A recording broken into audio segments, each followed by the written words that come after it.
Operating instructions. Before using the heater, make sure that it is on a flat and stable surface. To activate the heater, firstly, turn the knob to the fan position for cool wind. Turn the knob to the low power position for the warm wind, and to the maximum power position for hot wind.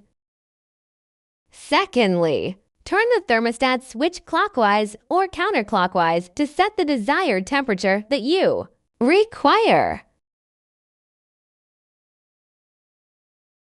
The adjustable temperature, which automatically keeps the desired set temperature.